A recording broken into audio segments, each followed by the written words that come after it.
Hey, what's up? Welcome to Tuesday is Chess Day. This is a Legends of Runeterra podcast. My name's Bobby Sapphire. I'm here with my friends and teammates. We've got Shane Serdapi. What's Hey up, guys, Shane? Good what's up, evening. guys? Good. How you guys doing? Great. Also, Cody Manton. What's up, baby? Hey, how's it going? It's been a fun week. We're getting changes. I'm excited to start talking about them. Patch notes. Oh, yeah. And the master. Honestly sarcastic. What's up, Joe? Congrats Doing on all right, baby. Doing all right. So you can't see like the hand movements or be doing the stupid fake like bend over thing. But what he's talking about is I just hit master. just hit master. Climbing even though he's not playing. His rank just keeps going up. That's how good he is. Yeah, hit master 6, go away, look around, come back, it's master 5. It's like, oh, okay, that guy lost. You Easy just want life. to do it before the nerf. Yep, One- I definitely want to do it before nerf because I felt like if I didn't do it before nerf, then like I don't know, weaker player after trying to slowly make that push. I don't know. Isn't it easier with all the broken shit? Maybe except I'm playing Heimerdinger. Yeah, but I mean, no one's gonna know that, right? Yeah, fair. Sorry, I guess I'm not sure playing Shadow. I was like, oh yeah, Heimerdinger, Karma. I don't think someone above you lost. I think they found out that you were in the top 10 and they just quit. They deactivated their account. They're like, I'm out. Show's here. Yeah. So I wasn't on the first podcast, so I need like a quick introduction. I played Star Wars Destiny with these jabronis, and before that, I don't even know what I played before that. Magic, the old school Star Wars CCG, Lord of the Rings TCG. Grinded Hearthstone a little bit. I've just been all over CCGs, and yeah, I don't know. That's about it. Yeah. Did you guys say much more than that? Yeah, Is they there did. anything They went okay, into like what Jesus, people okay. want and stuff. Oh, okay, yeah. I'm the reigning and forever North American champion of Star Wars Destiny at Gen Con. Yeah. And I have other He's various top. top 8 finishes. So modest. Yeah, so modest. Top well, I 4 really wanna worlds. yeah, sure. It's like Star Wars Destiny. It's fine. I just 7 years ago this week, I designed a deck that came in second at the Pro Tour. Magic the Gathering. That's my like greatest accomplishment, truly. I won somebody else $20,000, which was great. Oh, and people probably know him, Joel Larson, because he's like a big time CCG grinder. All right, let's talk about our weeks. Joe just hit Master 6. You said you've been doing it with Heimer, and your list has been kind of secret. Do you want to say anything about your list or anything about your run? Anything about being Master 6 right when you get in? That's pretty damn high. That was ridiculously high. I know I'd played against a few master players, I think, on the ranks up, and I have like the videos for it. But I've been playing Dinger since gold. I saw Mogwai with it, like the old like all spell list. And I thought that was wicked cool, so I started playing it and then just making adjustments. And now I have a bunch of dudes on the deck, hitting curve. But that's sweet. I might see if I can try to get a write up done, and then just I'll drop my videos on my personal page and just do it with maybe with the podcast stuff. Just link to the full set, and maybe I'll do a write up separate for Dinger, even though patch notes are just gonna change kind of how it's going because denies going to 4. But we'll talk about that when we get to the patch notes section. Yeah, we're gonna get to the patch notes pretty quickly. Yeah. But I did just want to give you the props you deserve for being that high. I think like playing master people on the way up is pretty standard. Like that's what happened in Hearthstone all the time. Yeah. Like if I was a 1, I was always playing people in I think they call it legendary. And then but the high, like obviously there's a lot more people playing Hearthstone and making legendary, but the highest I ever jumped into legendary was even in like the low 1000s. I don't know if I ever cracked it like going into the like even in the top 1000. So I think like cracking it right to 6 is probably pretty insane just in terms of your win percentage. Yeah, that does seem kind of crazy. I'm really curious, like what was the math behind that to pop in at 6. But I definitely know I played a 20 something player. At least noticed that one. I'll probably go through the videos at some point, but it's largely irrelevant. I think the numbers are just gonna fluctuate for people, and a lot of people that hit masters, they're just like testing and trolling with whatever stuff. But so yeah, whatevs. Just yeah, thanks for the props, and we'll move on. Yeah, Shane, why don't you talk about your week real quick? Yeah, I'm not as big of a grinder as Joe there, so I'm still stuck in gold 3. I usually play something a little bit weird, but I've been playing a lot of Zed Pump recently, so it's been pretty much wrecking gold. I I went from like silver 4 to gold 3 within like a night pretty simply. Tonight I hope to grind a little bit to get to plat. I doubt I'll do it tonight in 3 hours I have to play, but yeah, I'm liking the Z bump, but it's getting a big hit in the stuff we're talking about, so I'll have to find something else. I think I'm gonna go towards maybe Ash, and maybe try out a Lux. Cool. I'm currently gold 1. I've been exclusively playing Joe's Yasuo deck, all the way from, I don't know, when did you give it to me? Like back when I was bronze or something. I think I've been playing it all the way since then. I only picked up Constructed like a week and a half ago, 2 weeks ago. And I'm gold 1. I hit like kind of a wall in gold 1 playing against the Zed elusive deck. I feel like it's like a decent matchup for this Yasuo Draven Karma deck that we're running, but if I don't get the perfect draw, I just can't recover from their rally, like when they rally. So I played a couple games of Dinger before, like early this afternoon, and got to like mid gold 1. So I'll probably, when we're done, try and push to plat before bed. Yeah. It's a side note. It's Katarina, not Karma. Katarina, right? I played a couple games of your Dinger Karma, so Karma was in my head. Yeah. Yeah, Draven Katarina, not Karma, obviously. All right, and Cody, you hit plat, so why don't you tell us what you've been doing? Yeah, I'm also playing Heimer. I've been playing Heimer, since Joe was on it as well, and I think both him and I talked about it and like switched deck lists. But I was playing like the old school version, like all the way through. I like gold 3. I didn't make like any changes, and then finally I was like, okay, I need to add some dudes in here and update it. But it took way too long to get to plat. It took an entire day just to climb through gold 2 and 1. Just the amount of the same deck I was facing over and over again, which was just like Wraith Callers. It was almost Wraith Callers like 9 out of 10 games. And I feel like that matchup can be really annoying to try and swing through. But eventually I got there, and now I'm ready to, after these changes, to grind some more Heimer to get to Masters and etc. Yeah, I found like I've stalled at gold 1 a little bit too, but I've just been facing the elusive deck nonstop, and that I think I made so many changes to adjust to Wraith Callers, which had been bothering me, that I'm beating Wraith Callers pretty steadily, but I'm now losing to the elusive match. So I either have to like make further adjustments, or I just have to like, I don't know. Did you grind to plat today? I did it literally last night. Okay. But I did it like I think I climbed into gold like 2 days ago, and then I was like, okay, I actually have time to sit down and actually play games, and that's what I did this weekend. Is just sat down and played some games. It took only like 2-3 hours to get to gold 2, and then it took literally probably 8 hours to get to plat 4. It was like a mess. Yeah, I don't think I put in that quite that much time at gold 1, but I definitely have been teetering. I haven't dropped down to gold 2 since like my very first game, but I just keep teetering through gold 1. And I don't know. So I remember with Hearthstone, like the meta changes so quickly. There'll be games where I'm like 10 games in a row against the same match, and if I give it 2 days and I come back, like the whole meta will have changed, and I won't have an issue. And there's like no time frame, right? There's no like idea Yeah, I when don't the know. season of Runeterra is going to Yeah, end. we don't know. So it's not like I was, when I was playing Hearthstone, I was like, all right, I have like 1 more week. I got to like let it go for 3 days, and then I'll have to play like double the next day. But there's like no pressure with Runeterra, so like, Nope. I don't know. I don't feel like I could easily take a couple days off and be happy. If I wasn't on vacation, I would definitely take a couple days off. But since I'm on vacation, I know I'm just gonna like donk off games. You can like, join when the I dark shouldn't. side. I give you the Z deck. It's actually been really great. It's been I'm not screwing. Like I'll screw around when I get to platinum, but I'm not dropping. As someone who like went from 1 game away from legendary to losing 25 games in a row of Hearthstone, I'm not screwing around until I get to the next level. yeah, I know. I mean, it's been winning me. It's been I think it's probably the best deck right now. At least when I was playing last night, it was just destroying everything I could come across except for the mirror match. Yeah, it's annoying. I don't know. I just struggle. Like I can't play aggro decks that long. Like I get bored of aggro decks so quickly. I gotta play like some control or something. Like control, like the Heimer deck, I can play over and over and over again. Teemo, I can play over and over and over again. Ezreal, I can play over and over and over again. Same with like any other version of control. But the aggro decks are just like mindlessly boring to me. Even though they're not mindless decks, they're actually Definitely not.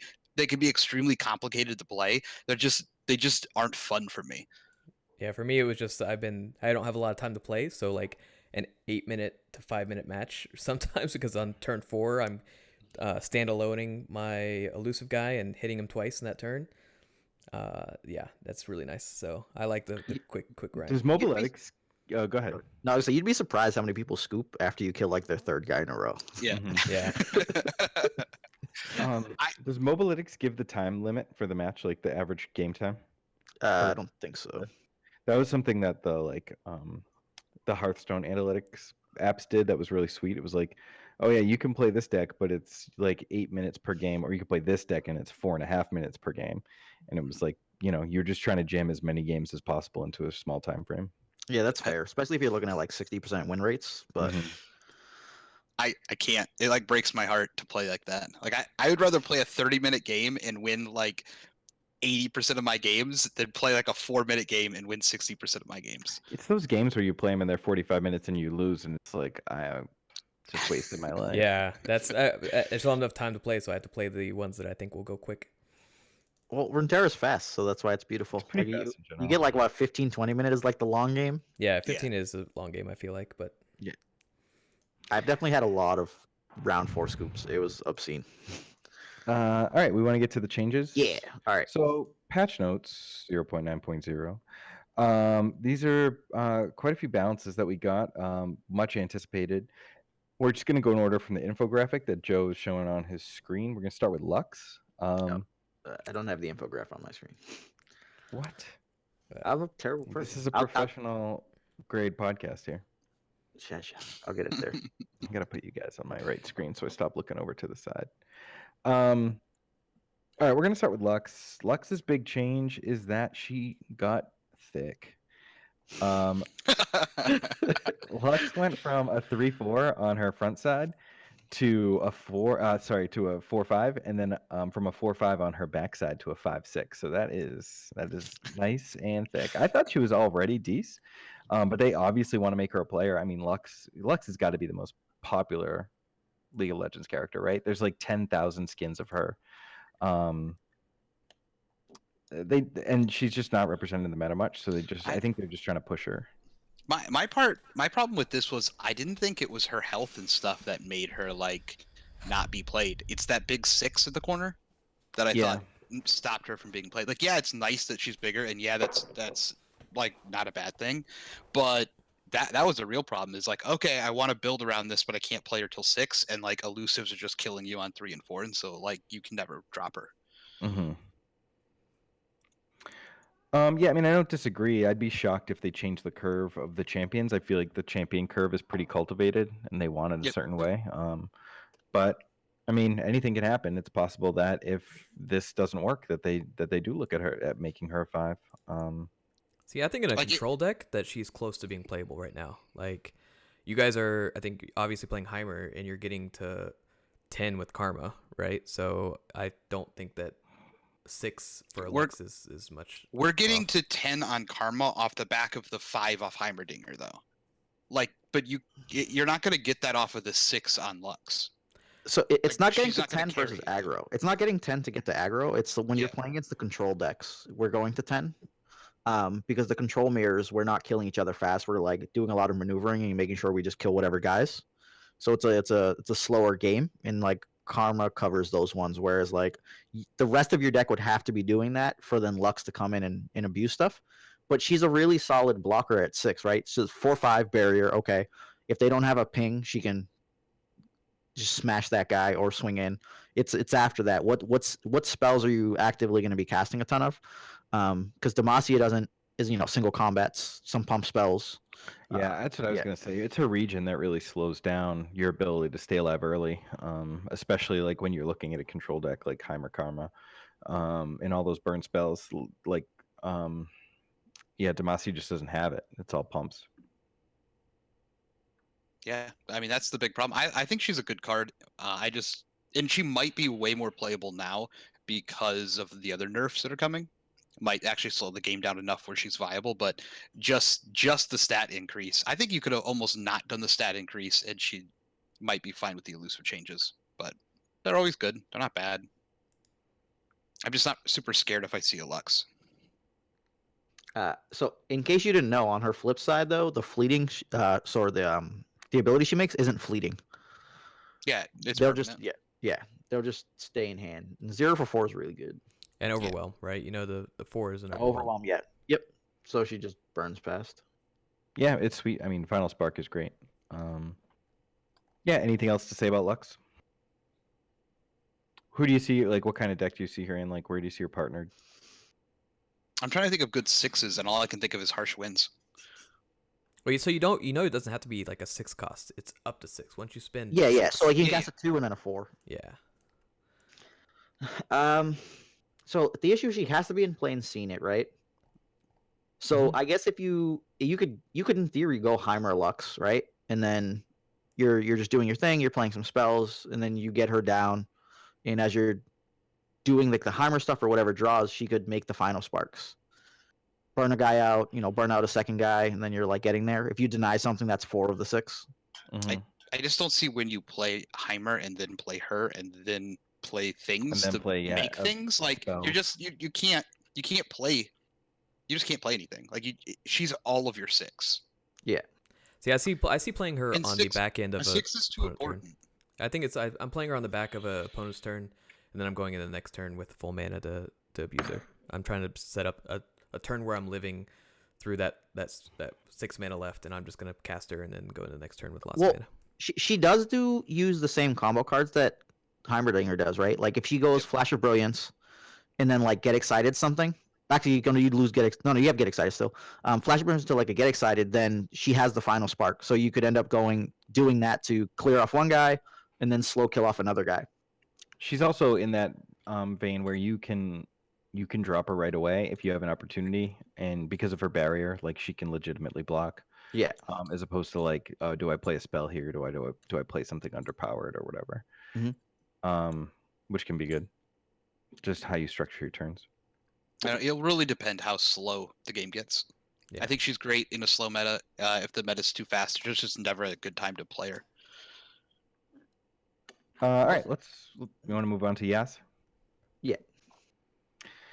So Yas got one change. He flips now. It's like when you stun or recall 5 plus units, and it used to be 6. And 6 was a huge barrier for even getting him flipped. I was having a pretty easy time getting him flipped once I added Guiles. It's Guile, right? The slow The stun one guy. cost one? Yeah. Yeah. Once I added those to my Yasuo deck, I was like flipping him pretty easily. It works when you recall your own guys, works when they recall their guys. So 5 is just I think it's pretty solid. And then once you get him flipped and can start setting these up, and he just deals 5 to everybody, it gets pretty insane. So I think just getting that flip is going to be nice. But when we talk about inspiring mentor in a little bit, that has me like a little sad for Yasuo too.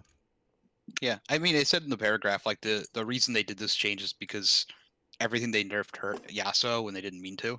Yeah. And so they're just like trying to give him a little bump. Maybe it's enough, but I'm not really sure.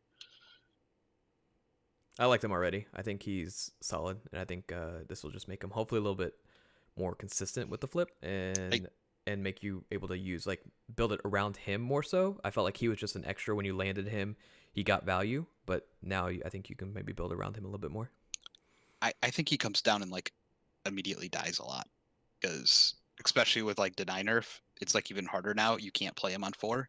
Like he's unplayable on 4. He's only playable on 5 to not instantly die or be returned to your hand or something. And you can't mentor him to have the bigger health either anymore. Yeah. Right. Yeah, that would be the biggest thing. I mean, I think he's probably like instant today against Heimer, but there are plenty of decks that can't just instant kill him. Yeah. I wouldn't know anything about those decks. Yeah, well, good thing that you're speaking so globally about that. No. All right, well, let's just get to deny. I think this is the biggest change. Deny is such a huge card in both draft and constructed. Deny changes its cost from 3 to 4, so you can no longer slam something and have full protection up just by having banked 3 mana. You have to actively underdrop to have the deny mana to protect your guy. Mm-hmm. And I think one of the things we've seen in competitive ranked, you guys can tell me if I'm wrong, but deny already, like the meta has shifted to like not be weak to deny Like we're seeing a lot of the burst decks do really, really well, and sort of move towards pumps rather than burn, because of how good Deny has been.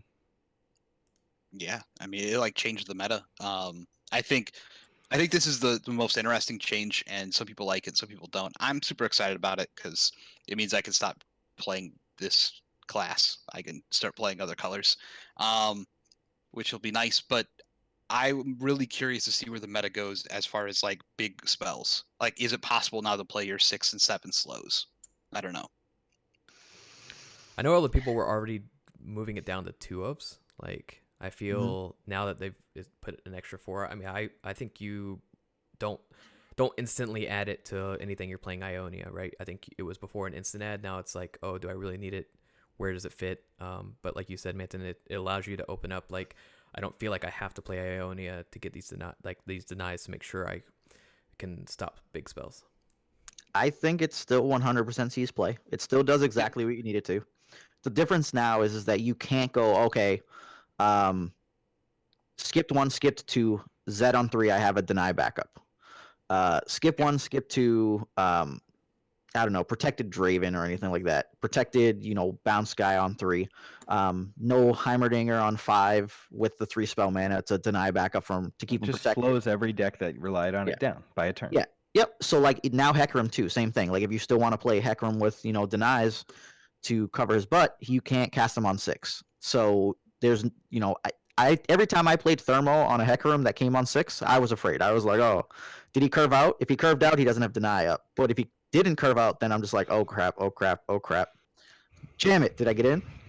And like so it's great there if you have the slow responses to kill them, Thermos. You want to stun him for 1 or anything like that because they now can't do it on curve. But I don't see it stopping itself from seeing any sort of play because of that. If you wanted to deny something, you're gonna make sure you have 4 up now, and burn 1 out and move on with life. Do you think it's more telling now? Like before, they may just have 3 spell mana, and it was something you could see or not. But if they go to 4, like if they purposely have 4 now, is it a little bit bigger of a tell? You think? I think so, for sure. It's one of those tough ones because you can't always tell, right? Like there's just certain decks where you just never knew it, but you would have to bait them out anyways. But if you see if a dinger comes down and he only has 3, you're like, oh, okay. If a dinger comes down and he has 4, you assumed it anyways. Yeah, but I mean, the trade-off is that you gain a little more information and it slows them down. Yeah, it's just what I'm saying is like when you're playing it as a protect card, if you're now playing it with 4, you were gonna probably play that card anyways because that's the strong card that came down. Can you be more specific? If you play a Zed and have 4 left over, that could still be whether you have deny or not deny, and it's irrelevant because you would have probably played the Zed there, right? Because I think that's where you're saying I didn't play it on 3, but I'm gonna play it on floor, so that means I have a deny backup. Like I feel like if you don't have deny backup, 3. yeah, if they skip 3, that's what I'm saying. Like at that point, I mean,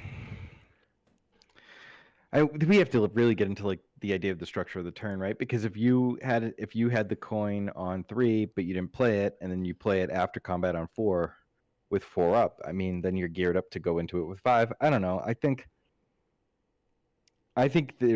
you gain more information by them having to save 4. Personally, I don't think you can say it was irrelevant. I don't think your examples mean irrelevant. I also think it's a lot harder to play. I mean, people at the top end is gonna figure it out, but in the like medium ranks, it's gonna be really hard to play because you're gonna have to give up turn value in order to keep deny up because you can't just tap out and keep your spell mana back to use it, which means sometimes you're just gonna be holding it and you're gonna get baited in a double pass and just lose a whole turn if you're trying to keep deny up, if you're not like dropping early. And if you're trying to drop like 2 and 3s just to keep enough mana up in later rounds, then you're not gonna be getting enough value some of the times where deny doesn't end up being useful. So I think it's like way harder to play at 4 than it is 3. Definitely way harder to play. I just think it's still going to be played, and it's as simple as if the guy has 4, he probably has deny. But I just don't think that if you play a Shadow Assassin instead of, let's say, a Kinko Lifeblade, you're being like, whoa, I have deny. Like, they don't know that you have the Kinko, who I think is also just not going to really see as much play anymore. But that's when we get to. But I guess that's what I was trying to say. Like, If you're trying to jam a Zed, you're a Zed based deck. Unless you like magically skipped 3 all of a sudden, and you're just like, oh, I clearly don't have it. See, And I then think, you're I like, think yeah. Oh, go ahead. I think Nathan hit it on the head though. Like the fact that you're now having to save that 4th, that means you're not spending that extra mana that you could to do something else, that you're possibly inefficient with spending your stuff, and the deny makes you inefficient. So I think it gives you more knowledge and more ability to play around and know when a deny is possibly coming. Yeah, but that's only if every card you're playing needed deny backup in theory. Otherwise, you could just tap out and move on. Yep. Oh, for sure. But there'll Yeah. be a lot more opportunities of tapping out now that are actually matter, because you almost never tapped out previously in like a deny matchup because you just kept your spell mana sitting there until it was like literally the end of the turn and there was nothing left. Yeah. But now, like if you just play a dude on curve, you're tapping out. Yeah. You know. I like it though. I like it. Yeah. Yeah, I think the best successes with it will be those who are able to like adjust the entire deck to better fit what Deny is trying to do at 4 cost. I mean, it could die soon. Like it could die for like the short game, and then everyone's going to get greedy with spells, and then it like pops back into the meta. Like that's what I would expect to happen. Yeah, total possibility. Deny till a day. So Control we'll group flow. these next 2 together. Rasa the Sunder and Commander Ledros both increasing their cost by 1. Rasa from 7 to 8 and Ledros from 8 to 9. This is like a gross 1-2 punch in Shadow Isles. And yeah, as someone who plays against, I mean, we all do, right? We all play against SI all the time, and this is such a frustrating combo. To come down at like Ledros is just such gross inevitability, and there really aren't exile. No, not a lot. Like Purify So- is like one of the best, but that's about it. For Ledros, yeah. Yeah. There's that. There's the Hex Tech. Yeah, that's pretty much it. Or just like beating his head in. Right. And I feel like yeah. I was never really scared of Ledros as much. Like I felt like Rasa was way worse to me. Because I mean, it's so hard to play around a Rasa when you're trying to kill somebody and you have to trade, and you're like, okay, how am I going to trade efficiently to know that you're trying to drop this Rasa? But Ledros, I was just like, okay, just try not to kill him, and you know your timer, right? You know what you can do and you can't do. I'll tell you this much: when you see Ledros get thrown with atrocity game after game, you thank Jesus there's a deny. All right. I denied atrocity on Ledros so many times on my climb. It was insane. I mean, I actually think this moving to 8 from 7 is a massive nerf. Like it's super big. And I was playing a lot of like Freljord and Shadow Isles like control deck. I really like that. But the reason Rasa was like super powerful on 7 is because 7 was the tipping point turn a lot of the times, or the stabilization like stabilizing turn. So you would get like 5 and 6s where you're like battling for dominance a lot of the times in a lot of these games, and then like 7 was where you tried to close out. But Rasa coming down completely would swing everything back, or it was a fear now, and that was like still kind of early enough in the game where it could go either direction. But moving it to 8 really extends that period where you can actually build an advantage before Rasa comes down, which means putting little guys out to like try and soften the blow, which is a lot harder to do when you're just getting that like the field mapped out during that phase of the game. So I think moving to 8 is like huge. Well, the other thing was that Rasa usually falls behind a Hecarim. So it's like Yep. Hecarim, and if you didn't immediately have an answer, you gave up part of your board, then like try to kill him, and then maybe next round you successfully kill him, and then what do you show for it? This dude taking the rest of your board. 7/5 to wrath your board. Yeah. I mean, I think the card in general is just super gross. And even if 8 is a massive nerf, which I agree with Cody that it is, the card's still disgusting. And yeah, I mean, I honestly thought that they might nerf it to just be you lose one guy and not both guys, and I still thought it would be gross. I was thinking they might have hit it like the weakest enemies, or was it like kill the 2 weakest enemies that are like 3 power or less if an ally died this round, something like that. So like you couldn't get big guys who could trade with them, but still beat out like all the little small like elusives, Killheimer, yada yada yada. But it's all good. We'll find out what happens. I feel like the top end of Shadow Isles was actually just insanely strong in comparison to other things. Like when you play Yoni, you're just like, oh, I stunned 2 guys, This dude's like, no, I killed I two guys. killed 2 guys. Yeah. And You're like, these are "Ugh." splashable. That's Yeah. the hard part. Like these are splashable effects that like every deck would have no problem having. The other Mhm. ones that were like return or stun or give barrier or whatever else they are, those need a, like kind of a specific deck in order to actually even use the big things. Yeah. This was like, oh, I swung and a guy died, and Let's get take wrecked. 2 more for free. Yep. Yeah. All right, sticking in SI, Wraithcaller, which has also been a huge menace in the competitive meta, got a weird quote unquote nerf. It just lost its fearsome. But with its 3 toughness, you do want to be blocking it with something with 3 power or less. I mean 3 power or more. So all it really does is we've gained the ability to chump block it, which can be super relevant. There are many times I wish that I could chump block it, and instead had to take 4. But it's still, yeah, I don't think it weakened it that much personally. I think it was kind of huge for it. The reasoning is because if you look at like the other cards in it, right? Arachnoid, Horror, Elise, Frenzied Skitterer, they all had Fearsome. So literally, what ended up happening is if you had any guy under 3, they weren't blocking anybody until Hecarim came down. Oh, I mean, I know. Yeah. I mean, I played the Yasuo deck is like totally gets eaten by this if you don't like. We Yeah. put all those 2-drops in it to be able to deal with this. Exactly, but Being like able so to chump block it is massive for sure. Yeah. But I just don't think it nerfed it to the point where like it's not going to be amazing. Oh, it definitely didn't nerf it to like unplayable status, but it nerfed it to the point where you're not getting like brutally abused. The other thing is like skitterers that come in after Wraithcaller don't make your entire board unable to block pretty much. Because I don't know how many times you guys have ran it and you were like had 3-2s and stuff like that, 3-1s. Yeah. But skitterer comes down and then it's like, oh, I can't block with anybody. Yep. Awesome. And you're just like, jump in front of this guy. You get a 2-1, a 1-1, whatever. This man's going down in 2 blocks because the rest of these guys are useless.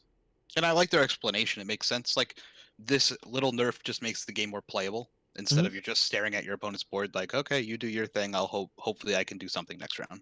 Yeah. Like when they launched open beta, they had gave it +1 health and fearsome. So they've scaled part of that back by taking the fearsome back. It's reasonable, makes sense.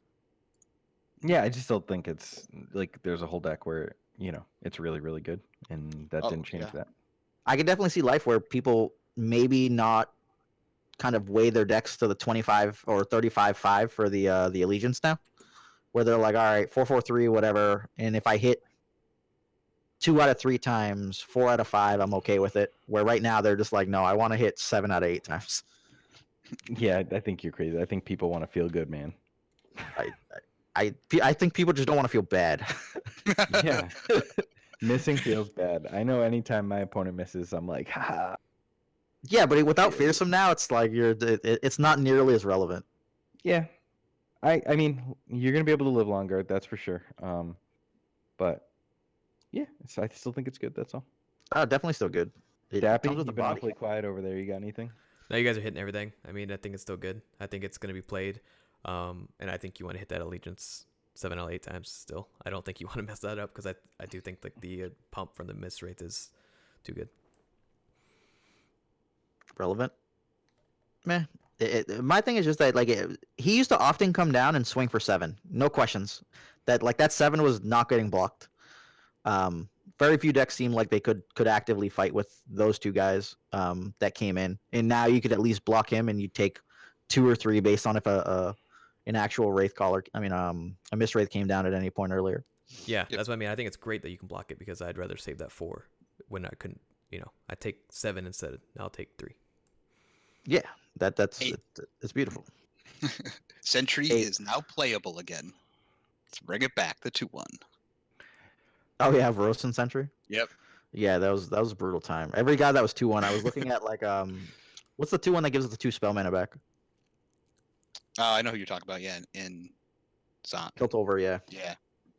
I was like, oh man, I can't run this guy because he just can't block anything.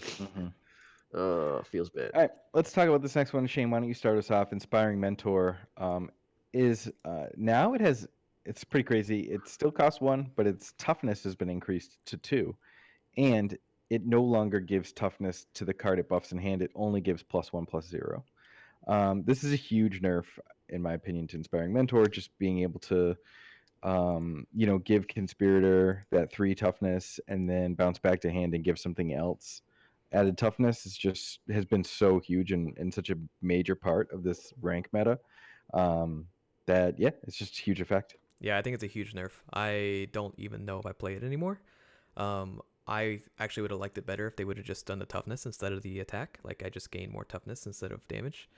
I mean the toughness part is the toughness broken part's the best part. Like I get why they did it, but like that's what I mean. I know Joe, you and I have been talking about like 1-drops are just so hard to feel good in a deck. You're not going to get the value out of it. And I feel like his value just went so far down. You're not wanting to do everything you want to do. I almost feel like if you're playing Freljord now, you just go with Omen Hawks, and if you're not, then I don't know if you can play them. Like I love his card, but I think I would probably take him out or I'll play with him, but he'll be one of the first things I cut. I don't think he changes as much for the elusive setups. It does screw up one big thing, which is Avalanche absolutely ruins all your guys now. Yep. That's why I don't think you play him. I think it does make the elusive so much different because So happy. you guys now have all the control that kills it like instantly. Like Zed, you can't all pump the to 3 mystic health. shots? Right, mystic shots go straight. You can't go out of range of it, get excited. Like everything just becomes this puny thing that can't survive any kind of removal. Yeah, we put him in the Yasuo deck so I could pump Draven and Yasuo out of Black Spear range, which was just like eating me alive. Mhm. And it was awesome. And now it's not. Yeah, I had him with Jinx. I was playing this crazy like tempo deck for a bit.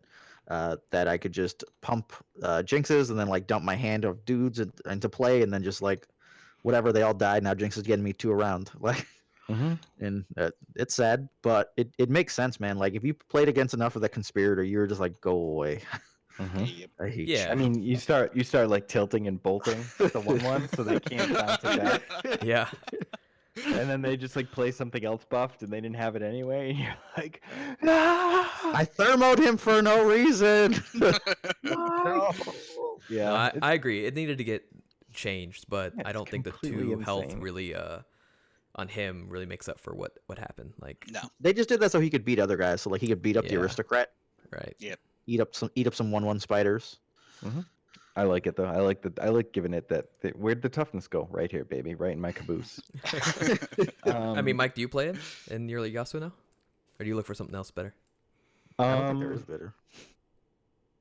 You still play no, 1-drop. I don't. Yeah, I just. That's think what I took meant. You out just don't play the 1-drop. Yeah, I think I just cut them and the conspirators altogether. Yeah. Yeah, I don't know. Like Yasuo got hit a lot, so I gotta look at like everything. But I don't know. I'm on the Dinger train for at least tonight, and then we'll regroup tomorrow. All right, we're halfway through, so let's move on to Kinku Lifeblade. Joe, this is your boy. So happy. He goes from being a 4-drop 2/3 with elusive and lifelink, or what do they call it in this game? Lifesteal? Lifesteal. Yep. Lifesteal. To a 2/2 for 4, and that's Brutal. butt. That's butt. I think it's rough. Like, where I guess the question is like where. I don't know how do you change his other card to like feel better about it? Because like the mentor lost the health buff, right? So could they have left Lifeblade alone because he wasn't turning into a 3/4 anymore? He'd be like a 3/3. Because now he trades with the Shadow Assassin, he trades with the Green Glade duo, obvious trade with the Conspirator. And like Shadow Assassin draws you a card, so I'm paying 1 extra to not draw the card and have Lifesteal instead. Mm-hmm. Yeah. Bad. I don't know, man. Like I think he's unplayable. it's tough. Yeah, I think it's bad. It's really hard. Gets Mystic Shot. Like, Yeah. For 4, Yeah, that's I think insane. Yeah. I think it's just bad. I think they're valuing lifesteal though. Like I've seen lifesteal just become crazy. I'm surprised people haven't like found a good like just tanking lifesteal deck.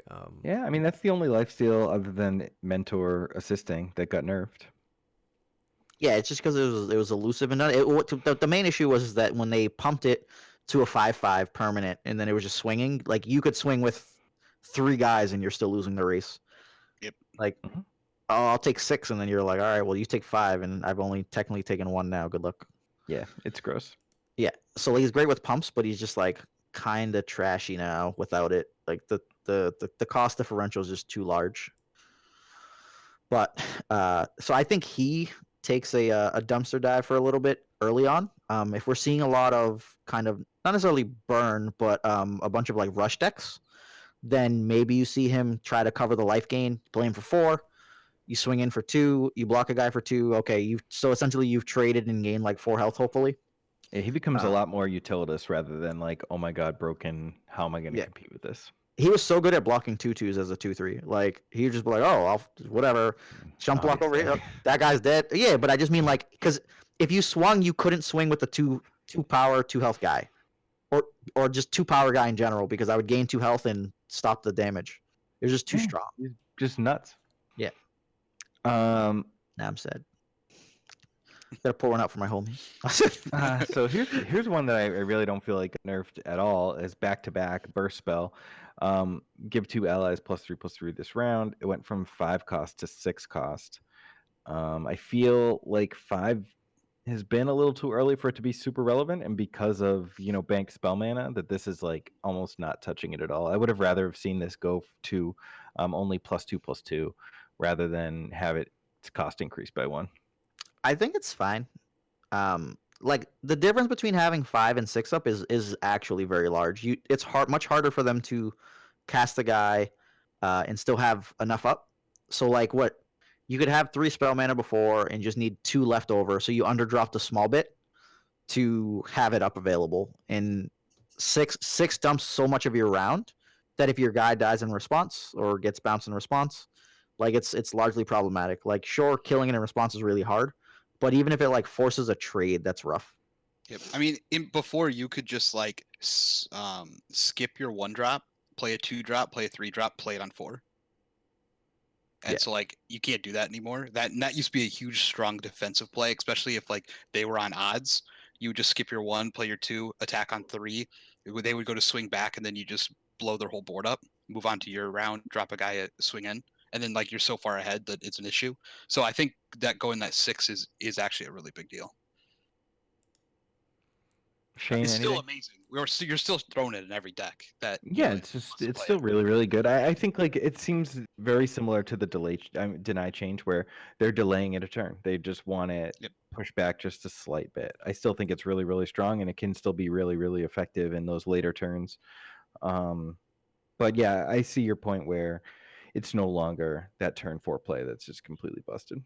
I didn't hear a lot of people complaining about this card. I guess maybe I wasn't reading about it, but it wasn't one that I was on my radar when it showed up. I was like, oh, they changed that. Okay, that makes sense. I think it was a good change. I think it'll be fine. I was surprised. I actually thought maybe they would change it from burst to fast instead, just to give it interaction with the denies and the deny change. But I think that should be looked at as a good way of nerfing things, is moving it from burst to fast, just so that it gives more people a chance to interact and understand what they're doing, instead of like I would try to block and then I don't block these 2. Okay, well now you're gonna burst and I don't have a chance to block at all. Like you actually have to do it a little bit differently. Yeah, well, I think that is like they're not changing the way that they did stuff. Like every pump. No, every pump has burst. There isn't a pump without burst. So like they weren't gonna just make that fast. Is the way I would see it. Every single pump has burst. Every frostbite has burst. Actually, sorry, incorrect. Not every frostbite has burst. Most of them. There's no fast frostbite. It's burst or slow. Demacia, I guess, is also slow, but there's no fast. There's no fast pumps or frostbites. All right, not a single one. Okay. All right, realized moving that on was the to, top. Arena Battlecaster. No, I mean Arena like spell, not dude. Oh, that next one. Sorry. Yeah, he's moving talking on. about the next card now. Keep up, save you. Arena Battlecaster is a 2-cost attack. Give other battling allies +1/+0 this round. He is Noxus. He went from 2/1 to 2/2. And this just gives him a little sustainability where you just you can't get eaten by a 1/1. And if they don't want him to hit 2 turns in a row, they've got to put an actual blocker in front of him. Mentor's not eating that man up anymore. Yeah. No. I still don't see him played though. I don't know where this would be enough. I feel like still to drop. They're trying to give Noxus slightly more health on their guys. It helps in Expedition as well because there were just too many guys with one health. So like static shocks and like I think it's a Rosen marksman. Yep. I know it's marksman. Yeah, like all those one pings were just absolutely brutal for most of these guys. Makes it so you don't just get like obliterated by aristocrat. The additional health is, it's not like, oh my god, this guy's super duper playable now, but like that's a really good ability. If you're swinging out with multiple guys, you could be getting 1, 2, 3, pump on average quickly. So two health does get a little bit more sustain for against those guys that are 1/1s. Yeah, I don't know. We'll see. We'll see They're if there's a rush deck that comes out that can utilize this card. Yeah. Not likely. You usually just run the 3/1 that deals 2 damage to the Nexus. That's why I said I don't know if this changes much about him. Not a ton, but that helps a little bit. Oh, I like the idea that they're trying to push these cards and say, hey, this one maybe need a little help. So I like the concept of trying to. Yeah. Hey, certainly a consideration, that's for sure. Mhm. Whereas like before, he really wasn't at all. Yeah.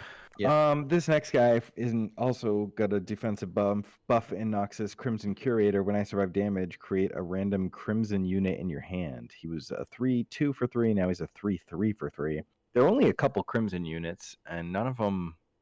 The 5/5 that pings everyone is a Crimson, right? Yep. As well as the 2-drop that pings a guy and gives a guy is it +2 slash up? +2. Yeah, +2/. Yeah, the spell goes +2/+2. And then the 2-drop guy, 2/3, when it survives damage, deals 2 to the enemy Nexus. Yep. So like there's enough. 4-drop 5/5s, fat. Yeah, When if you search Crimson, Vladimir shows up as well, which is weird. Interesting. Yeah. Get a random Vlad in your deck, in your hand. Yeah, I mean 3 for 3 is okay, Solid. I guess. But yeah, it's solid. But it gives a guy in your hand. That's such a major effect. So, Mhm. This guy went from completely unthinkable to play even in draft to being like, all right, I might get this. Yeah, I'd be fine Okay. jamming him down. He's a good utility, especially for like getting the Vlad stuff. I know I saw a couple cool Vlad decks that I liked them, and before you didn't want to play anything with 2 costs because you're like, oh, I use him once and then he's dead. But now it's like, oh, I get to use it twice, and it makes him way more viable.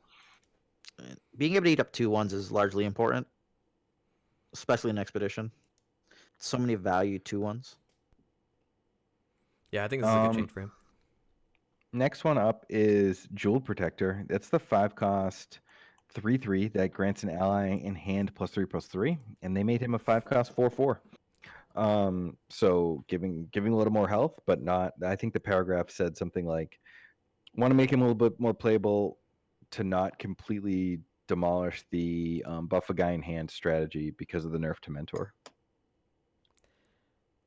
I think this one's interesting. Like Joe, I forget what we were doing a draft together, and this guy came up, and I'm like, he was trash. I was like, I didn't want to play him, but then I picked something else that was similar. I picked him and not the 6-cost Copia dude. I think it was.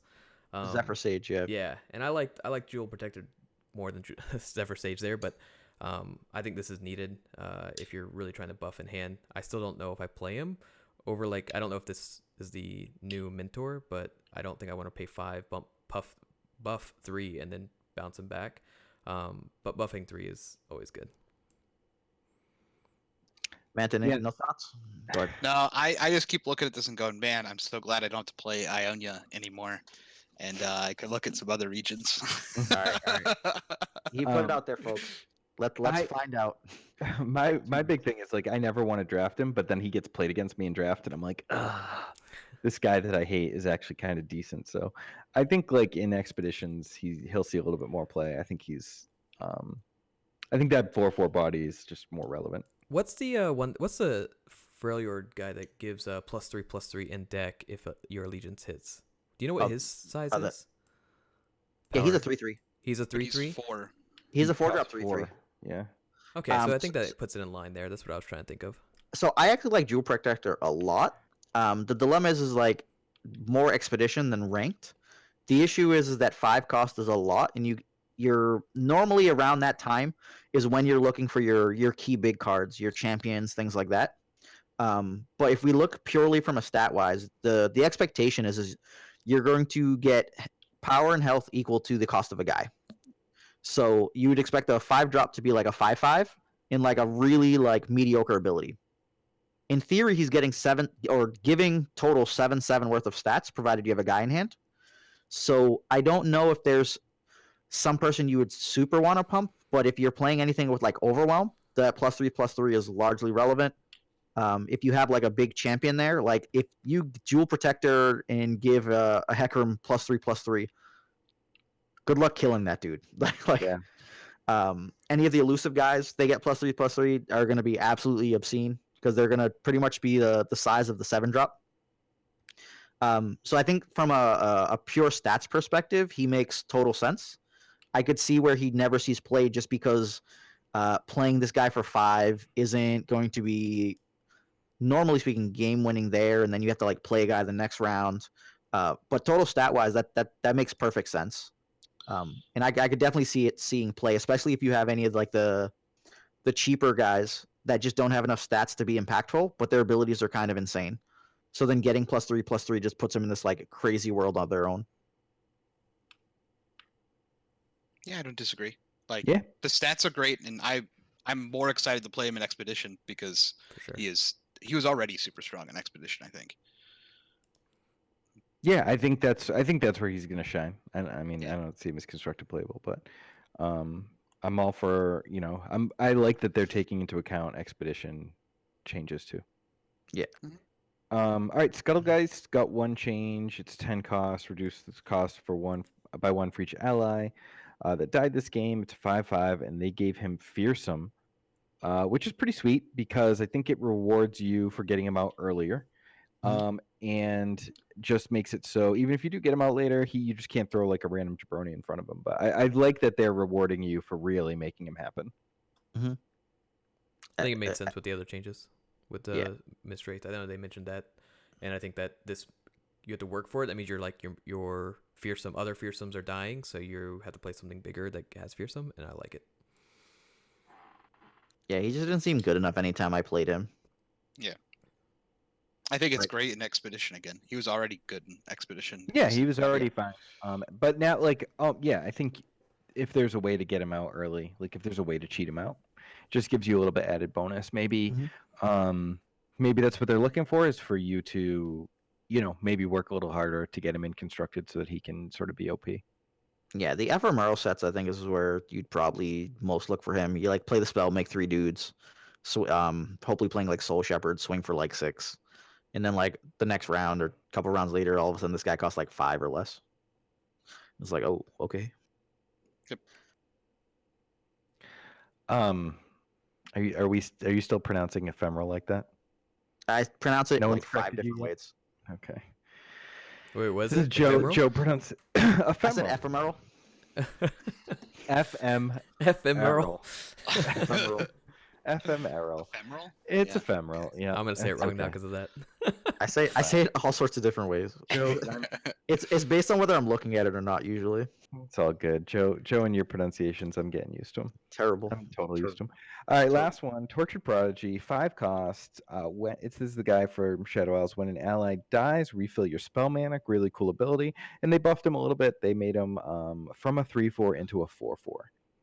Yeah, I mean, this guy is a rare. He's been pretty solid in expeditions. I don't know where he fits in to a rank deck, but it's definitely a cool ability, and anything that like ramps you a little bit for having especially in the faction that has ephemeral and can kill guys pretty easily, you get a little bit of a ramp. It's pretty sweet. I'll be honest, like this card, one, I've played it in draft a lot, and I actually really like it in draft. But two, this is one of those cards like I tuck away. I'm like, oh, let's see if some more sets come out, because like this card can break the game at some point, and we'll just keep remembering this every time we look at like new sets coming out. Yeah, there's I love definitely cards like combos that. there. If you play the spells that make any of the ephemeral guys, I was like, how do I mess this up even worse? And I couldn't figure it out besides that. Ephemeral. Ephemeral. Oh my god, it's ephemeral. Oh my god. Ephemeral. Ephemeral. Ephemumu. Ephemumu. That's what it was the whole time. So like if you play that and then you sack them with like a glimpse, right? Like then you're just like refilling, so you can do it on the cheap and like filter through. So that there does sound like there could be some cool plays with it. I like the extra damage on it, so that it fits more in line. Like you don't feel nearly as bad. Kind of spending the 1 extra now to have the sneaky plays for refilling. Yeah, because he trades with so many more people just being 4 attack. Yeah. He actually gets to stick around on the board, so you can actually pull his combos off. Like that's the big thing moving to 4 does. Well, he already had 4 health. This is the 4th tech. Oh, Yeah, just his power. I thought he was 3/3 before. No, it's a 3/4. Yeah. Oh, okay. I know, though, to counterpoint, I think this is going to be good still in Expedition, but in Constructed, it's in the same spot that Jewel Protector, right? You're thinking 5 is that key turn, and it's hard to keep up with something that you're not getting a curve on the power and the health, I feel like, and the ability at 5. I think it's fine. Like they're all gonna have their niche situations. Like normally you're not gonna do Jewel Protector. Normally you're not gonna play Tortured Prodigy. You're trying to if you're trying to do damage, you're gonna do more. Like Tortured Prodigy seems more like a control or combo based card, and Jewel Protector is more of like, in my mind, some elusive or crazy guy that needs to just be protected. Like I don't know, you pump a Lucian. Lucian has double strike, and then you're just like going bananas. Mm-hmm. Yeah, no, I mean, they're all going to find a niche Yeah. place, but I'm trying to say in the current meta, I don't see them being slotted into any really. It's not like, oh, that's a big change, I'm going to put that into one of this deck. They're going to have to be built around and figured out, but I don't really Dude, see it's something good. It's so huge. The dude could trade with a chump wump now. Oh, no, a Chump Wump before? Yeah, you pay 1 more, you got some abilities, but it can trade with a chump wump. On the next turn. If you got it. Chump Bump, so broken. He is. You don't know. Rummage.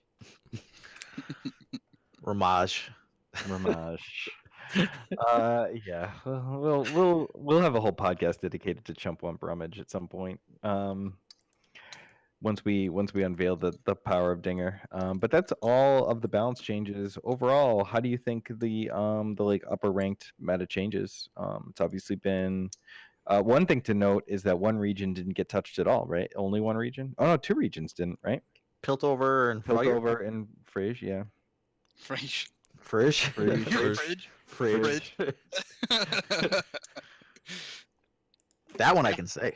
Go ahead, say it. Freljord? Freljord. That's Yeah. a J. Vikings. Yeah, it's Freljord. Freljord. Freljord. I will say they did some weird stuff with EXP though. Like EXP is down in like expeditions, which is Oh yeah, fine. that's right. Yeah. But they definitely did a huge buff to actually playing like ranked, like playing PvP and getting experience. I think that was a good change. Mhm.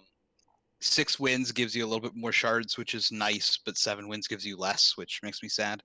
Yeah. But I understand why they did it. Just interesting. Explain to me then. I don't understand what like that 500 shards for that 7th win feels just bad that you're denied that 500. Is it just because they wanted to make sure the curve was right for grinding? You typically this stuff is like done on a certain curve, and they have to take the 500 from somewhere to add it to somewhere else, even though you're technically injecting more into the game. So it makes sense you have to pull it from somewhere, and at the highest end, you're still going infinite and gaining things. You just aren't banking anything Yeah. for getting 7 wins. Yeah, because you can still get shards from the capsule that you crack on 7. Yep. So it was never just 3,500. It was 3,500 plus the capsule, craft the capsule, get whatever shards from that. So you were probably in that like 4,000 range. Because I want to say the shards in a champion capsule were at bare minimum 300, and I swear I usually saw like 5 to 7.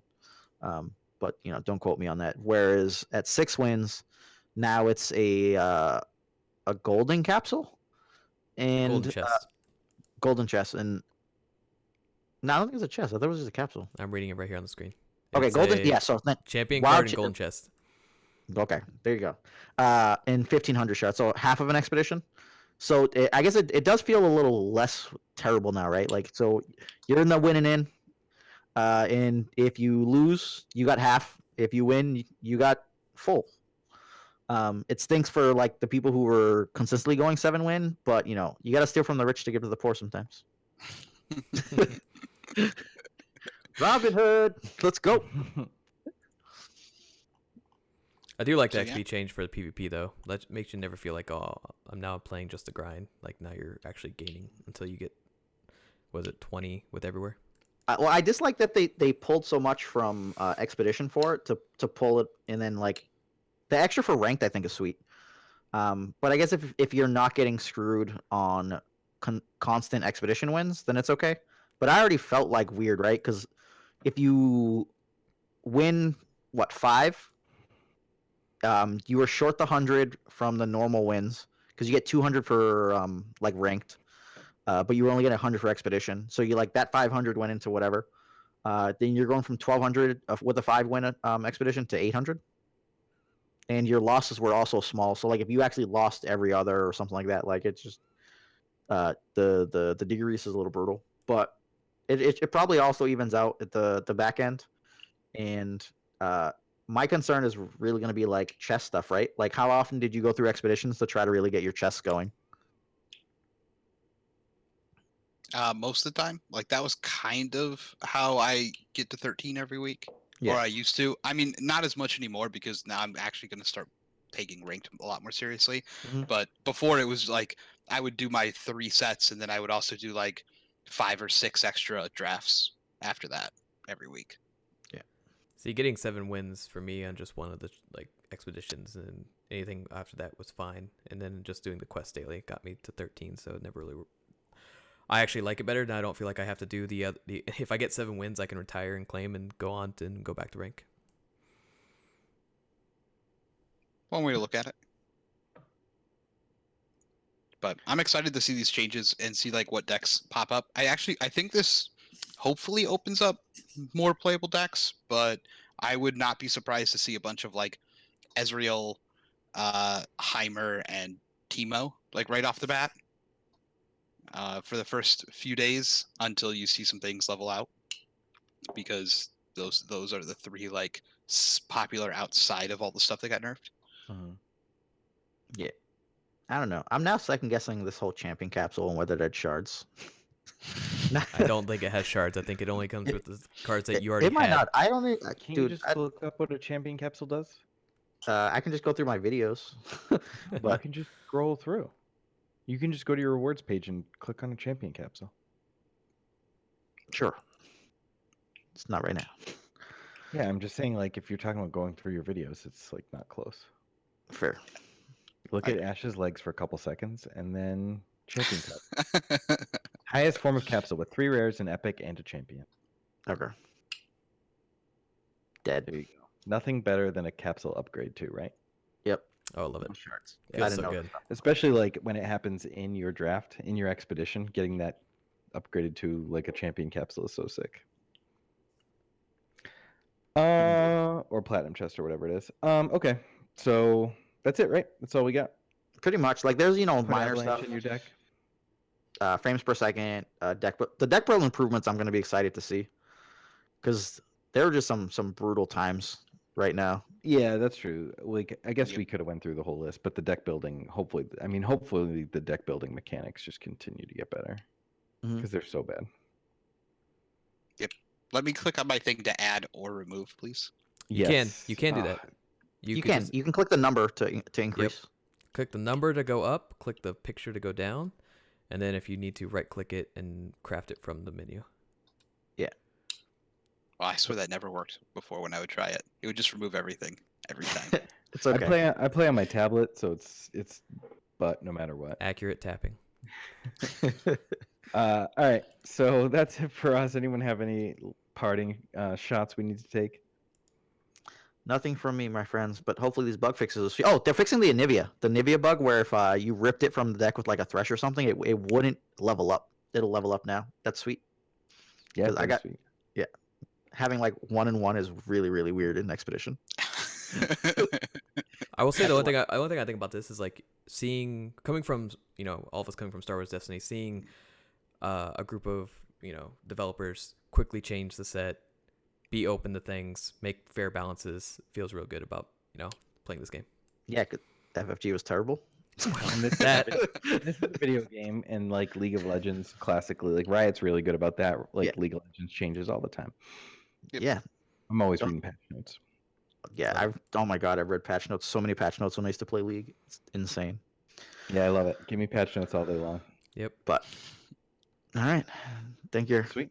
Set us off, Mr. Bobby. All right. All right. Well, everybody, thanks for listening, and don't forget. Never skip skip chest chest day. day. Just a